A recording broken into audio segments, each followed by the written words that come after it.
Hi, this is Steve at blessedhopeforever.com.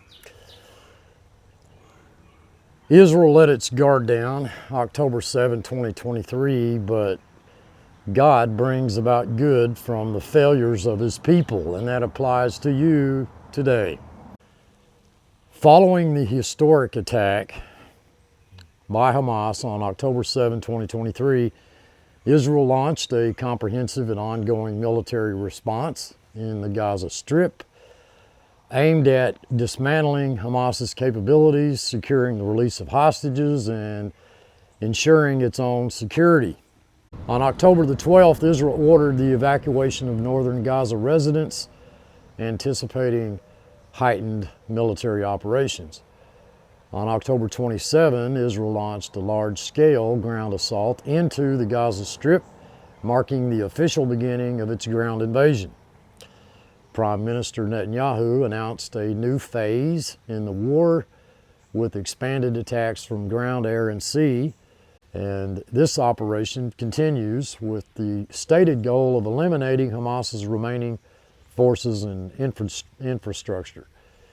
In June of this year, as of June 2025, Israeli military operations remain ongoing with a continued emphasis on dismantling Hamas, rescuing hostages, and securing Israel's borders. Israel's military responses have also included occasional strikes in other areas, such as against Hezbollah in Lebanon and targets in Syria, in response to perceived threats linked to the broader regional conflict. Since the October 7th, 2023 Hamas attack, Israel has been engaged in a multi-front military response, even fighting on 7 fronts at one point. And not only in Gaza, but also against various other actors in the region. Specifically Hezbollah in Lebanon, the Houthis in Yemen, forces in Syria. If you hang with me here, I'm going to suggest something that you might find interesting, maybe you won't, but I want to give you some reasons why I believe that all of this is further confirming where we are at the present time in God's timetable concerning the final days of Earth's history as we know it. There are several questions that have come to my mind concerning Psalm 83, and I want to talk about that. How does this relate to Psalm 83? In other words, what happened to Psalm 83?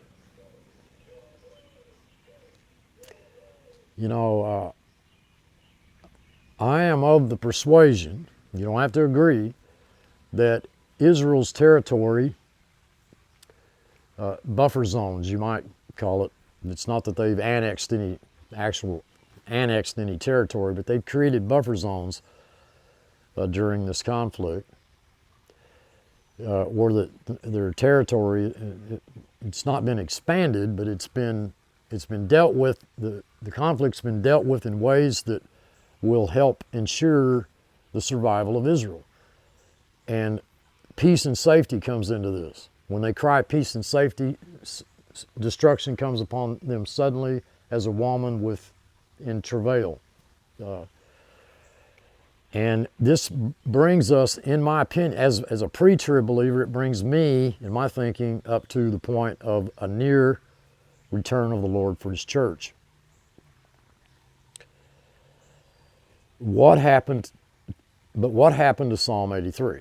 This 10-nation confederacy that was supposed to, all the bordering nations, this is a 10-nation confederacy that is, prophetically speaking, if you take prophecy, Psalm 83 as prophetic, as eschatological, which I do, and many others do, what happened?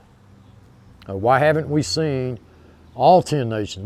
Why has there only been 4, maybe 5 of those 10-nation confederacies involved in this conflict? That's to me, the million-dollar question. And I've never been one of trying to explain things away, but I think that I have a solution for that question, that problem. And at least a potential one that I want to put out here for your consideration. Don't have to agree with it. It's just my own personal opinion. It's not something that I've heard people talk about. I've often spoken about trying to think outside the box when it comes to all of this stuff. But it is something that I believe fits the narrative. And it explains what happened to Psalm 83. I think it's a broad scope of, provides a broad scope of their engagements, Israel's engagements in this conflict since October 7, a multi-front approach in response to the perceived threats from various actors. And it all brings us to the present of Trump's deadline, June 12th, which the very day, they didn't waste any time, Israel attacking Iran. Operation Rising Lion is the name of this targeted military operation that's ongoing right now. Netanyahu announced the operation on Friday, stating that its aim is to roll back the Iranian threat to Israel's very survival. They targeted key Iranian nuclear facilities, including the main enrichment facility, as well as sites related to its ballistic missile program. It also claims to have targeted leading Iranian nuclear scientists. He stated that the operation would continue for as many days as it takes to remove the threat, peace and safety. This operation marks a significant escalation in this long-standing tension between Israel and Iran, which has previously been characterized as a shadow war. The strikes came hours after Iran announced plans to activate a third nuclear enrichment facility. Israel has declared a special state of emergency on the home front and is bracing for more retaliation from Iran and its allied militias in the region. Revelation 5:5. Then one of the elders said to me, "Do not weep. See, the Lion of the tribe of Judah, the Root of David, has triumphed. He is able to open the scroll and its 7 seals." That is a direct reference to Jesus Christ, identifying him as the powerful and victorious Lion of Judah. Both militaries have been placed on high alert. Iran's and the U.S. and Israel, all three. Evacuations of embassies. Iran's cut off the internet. Flag Day is, I think, June 14, which is Trump's birthday. The IRGC's already moved some of its family members out. Iraq is reporting IDF jets flying over Iraq near the Iranian line. June 12 was the Trump deadline. Trump said to reporters they can't have a nuclear weapon, period. Iran orders nuclear sites to complete its bomb, and Israel attacks it. So Israel said that it would attack Iran, and it came precisely when I thought it would. These are the facts, not a repetition of false alarms. What is happening now could actually lead to the sound of a shofar.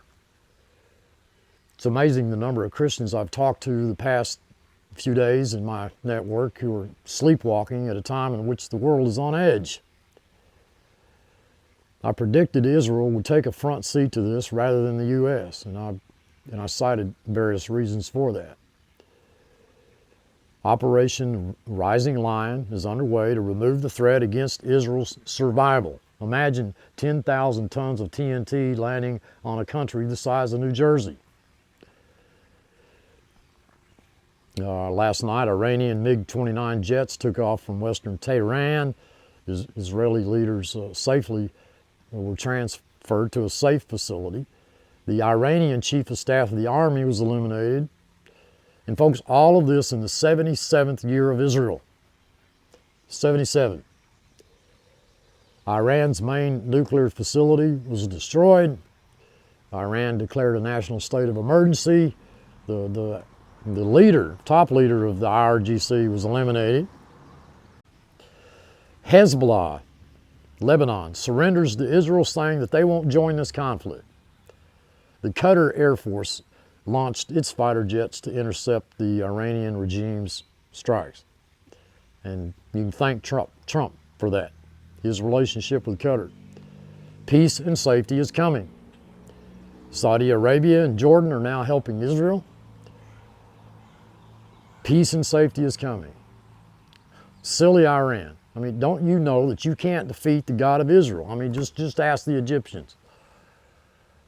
6 senior Iranian heads eliminated. Folks, peace and safety is coming. The Jordan army is reporting that they have intercepted many Iranian drones. And Israel is not taking a break. Iran's raised the red flag of revenge over one of its biggest mosques.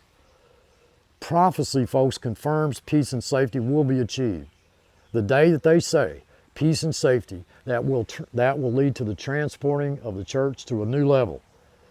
Because thou hast kept the word of my patience, I also will keep thee from the hour of temptation which shall come upon all the world to try them that dwell upon the earth, Revelation 3:10. That is a major verse in support of pre-trib rapture. So when comparing the damage levels, it is clear that Israel has inflicted vastly more severe damage and losses on its adversaries, Hamas, Hezbollah, the Iranian-backed groups in Syria and Iran, than it has sustained. Hamas and Gaza have borne the brunt of Israel's operations, experiencing unprecedented levels of destruction and casualties. Hezbollah, significant personal losses and infrastructure damage in Lebanon. The Houthi capabilities have been targeted, but even though it's been just limited, but keep in mind this is ongoing. Iranian, Syrian assets have been regularly struck, with Israel generally maintaining aerial superiority and effective defense against retaliation. The disparity in casualties and material destruction is immense. This is not just the tit-for-tat thing that we've seen all the way leading up to this. Okay, think about Israel's advanced military capabilities and who gave them that. You can say the U.S. did. I'm going to say God did. But why are they so advanced? Well, because that was God's intention. So, what happened to Psalm 83? Well, looking at the historical context since Israel's founding in 1948, okay, reveals a much broader involvement in conflict from these nations. A 10-nation confederacy, folks. 10 groups from the Psalm 83 interpretation and their conflict history with Israel since 1948. Has Edom, southern Jordan, Palestinians been involved in this conflict? Yes. Yes. Has Jordan participated in the 48 Arab-Israeli War, the 67 Six-Day War, losing the West Bank and East Jerusalem, and the 1973 Yom Kippur War, who signed a peace treaty in 94. Are they involved? Have they been involved in this since 40? Yes, they have. The Palestinians, well, of course, West Bank, Jerusalem, continuous conflict, including the first and second intifadas and ongoing clashes, ongoing terrorism. What about the Ishmaelites, Saudi Arabia, Arabian Peninsula? Have they been involved in this conflict? Yes. Saudi Arabia sent forces to fight against Israel in the 48 Arab-Israeli War and the 73 Yom Kippur War. They haven't officially recognized Israel. They've supported the Palestinian cause. Okay. How about Moab, central Jordan? Have they been involved in the conflict since 1948? Yes. Yes, they have. Okay? What about the Hagrites? The Hagrites is mentioned in Psalm 83. The Arabian Peninsula, Syria, Iraq, have they been involved in this conflict? Yes. Yes. As part of the broader involvement of Arab states and groups in these regions and conflicts against Israel. Okay? Jabal, Lebanon, have they been involved? Yes. Yes. What about Amman, northern central Jordan? Have they been involved in this conflict since 1948? Yes. Amalek, the Sinai Palestinians, Negev, have they been involved in the conflict? Yes. Yes. Philistia, Gaza Strip, with the inhabitants of Tyre, have they been involved? Yes. Direct, intense, and continuous. The Gaza Strip's been a constant flashpoint with numerous major military operations between Israel and Palestinian militant groups, going back through the years, all the way, particularly beginning in 2008 up to the present. And then there's Tyre, southern Lebanon. Have they been involved? Tyre, southern Lebanon. Yes. Assyria, or Syria, northern Iraq, southeast Turkey. Yes. Yes, they have. Syria was a direct and major adversary in the 48 Arab-Israeli War, the 67 Six-Day War. They lost the Golan Heights in the 73 Yom Kippur War.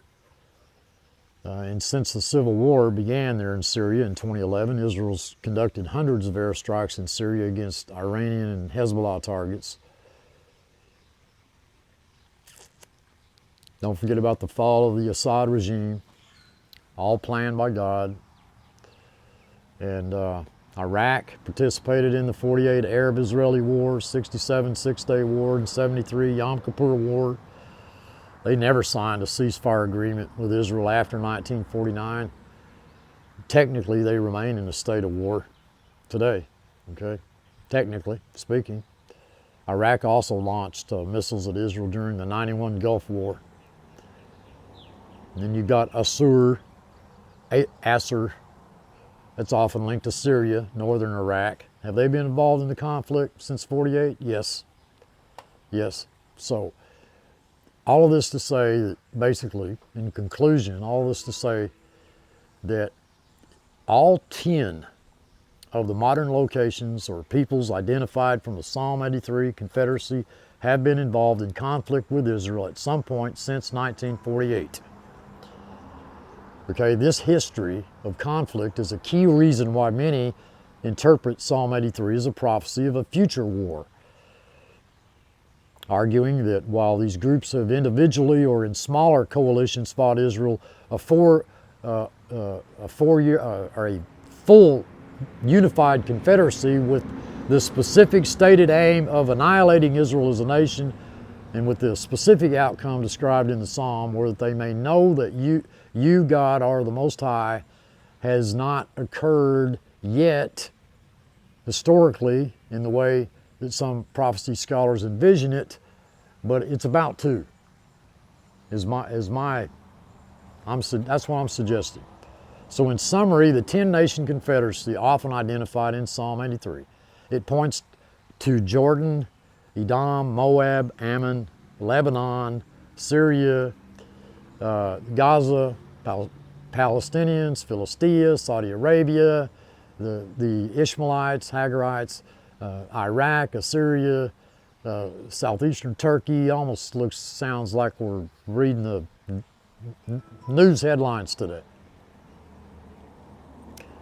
Ezekiel 38 describes, as many of you know, that Israel living securely or without walls and having no bars or gates before the Gog-Magog invasion.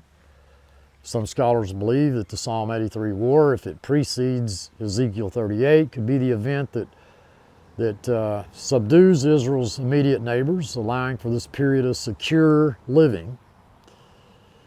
Proponents argue that, and I would argue, that the current geopolitical landscape, with many of Israel's direct neighbors and non-state actors within them openly calling for Israel's destruction, aligns closely, if not precisely, with the sentiment and the participants of Psalm 83. They see the crafty counsel and they desire to cut them off from being a nation.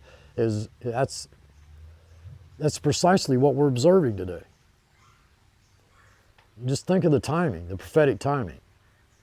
Many think Psalm 83 to be a short, intense, a regional conflict that sets the stage for later end-time events. You know, some speculate it could occur before the rapture, during the tribulation, or as a distinct event that dramatically alters the Middle East's, the power dynamics in the Middle East.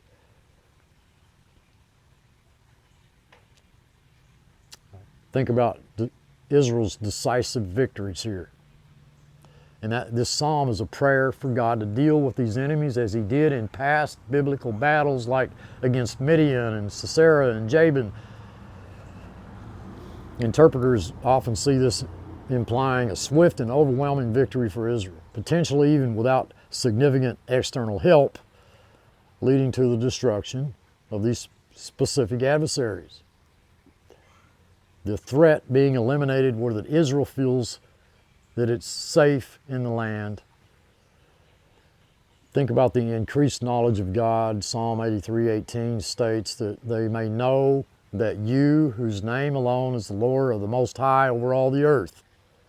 That's the final outcome, I think. That's the key outcome where the defeat of Israel's enemies brings glory to God and leads many to recognize his sovereignty.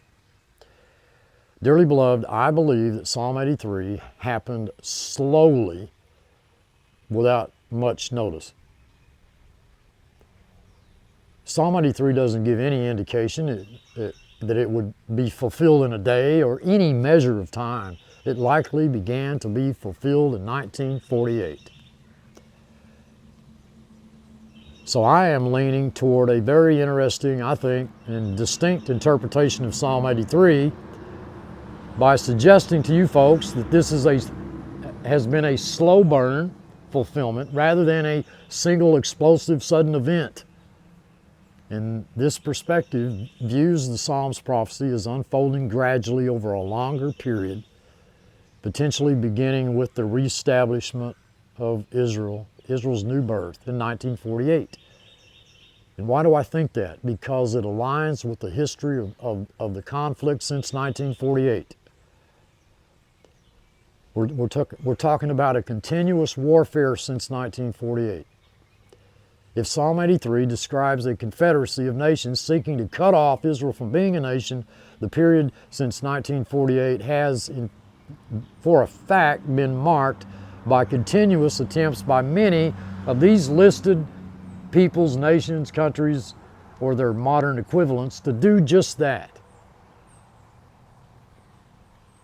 1948, Arab-Israeli War, just an immediate attempt by a coalition of Arab states, including Egypt, Jordan, Syria, Lebanon, Iraq, Saudi Arabia, to prevent Israel's establishment or destroy it immediately. Many of the Psalm 83 nations were directly involved. Now, Psalm 83 doesn't specify a duration of time for its fulfillment. You know, unlike prophecies that might speak of a day, a week, or years, or clearly defined short periods, Psalm 83's language could actually accommodate this slow burn that I'm talking about here. Just a gradual gathering and gradual intensification. The idea of a conspiracy, they conspire together, okay, could be seen not as a single formal treaty signed on one day, but a shared, enduring, hostile intent in a series of coordinated or even independent but mutually reinforcing actions by these regional entities over decades. The conflict has intensified over time, with new threats and methods emerging. Psalm 83:18, then will they know. A common element of prophetic interpretation is the dramatic outcome leading to the nations knowing God's name or sovereignty, knowing that He is supremely sovereign. I say the fulfillment of Psalm 83 has been a slow burn over decades, pinpointing a specific moment when all these nations of the world definitively know God through these events. That's what the culmination of it all is.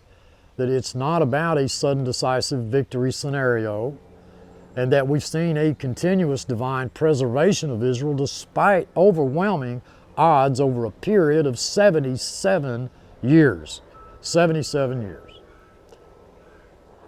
While many of these nations have individually or in smaller groups or smaller coalitions fought Israel, the perfectly united, explicitly named confederacy of all 10 acting in concert at a single moment has not occurred.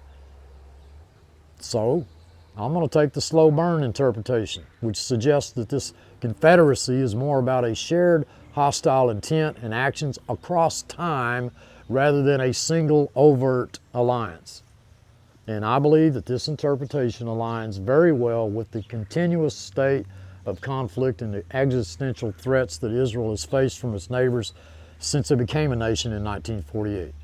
It moves away from the idea of a single future Psalm 83 war event, and it instead views the entire post-1948 era, or a significant portion of it, as the fulfillment of this prophecy. The conspiracy of these nations is seen as the enduring hostile intent and actions of these powers against Israel's existence. I think it's a compelling perspective because it directly connects biblical prophecy to the actual history of the modern state of Israel, showing how seemingly separate conflicts contribute to a larger ongoing fulfillment. We're going to keep watching here at BHF. That's what we love to do. We love you too. Until next time, thanks for watching.